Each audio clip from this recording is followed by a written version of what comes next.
ஈரோடு கிழக்கு தொகுதியில் நாம் எதிர்பார்த்தவாறு திராவிட முன்னேற்றக் கழகம் மிக அதிகமான வாக்குகளின் முன்னிலையில் உள்ளது.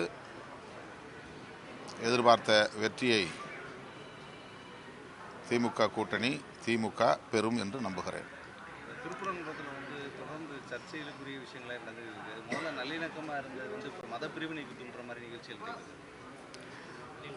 திருப்பரங்குன்றத்தில் உள்ள மக்கள், அந்த வட்டாரத்தை சார்ந்த பொதுமக்கள் மிகுந்த சகோதரத்துவத்தோடு நல்லிணக்கத்தோடு வாழ்கின்றனர், வாழ விரும்புகின்றனர்.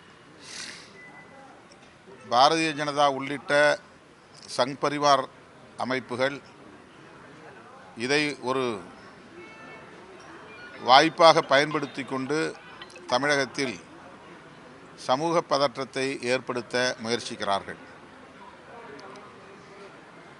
இவ்வாறுதான் வட இந்திய மாநிலங்களில் மத அடிப்படையிலான பதற்றத்தை உருவாக்கி சிறுபான்மை சமூகத்தினருக்கு எதிராக இந்து சமூகத்தினரை நிறுத்தி இருதரப்பையும் பலி கொடுத்து அரசியல் ஆதாயத்தை தேடி வருகின்றனர்.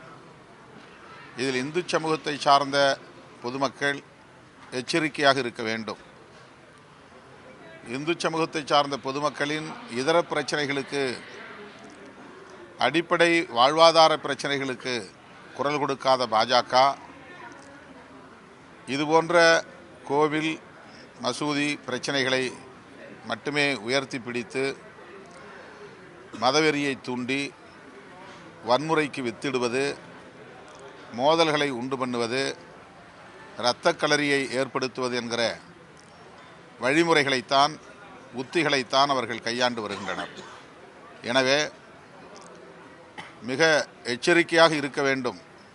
சிறுபான்மை மக்கள் எச்சரிக்கையாக இருக்க வேண்டும் என்பதை விட இந்து சமூகத்தை சார்ந்த மக்கள் பாஜகவிடம் மிகுந்த எச்சரிக்கையாக இருக்க வேண்டும். இப்போது திருப்பரங்குன்றத்தில் அமைதி திரும்பி இருக்கிறது. இதை தக்க வைத்து கொள்ள வேண்டும்.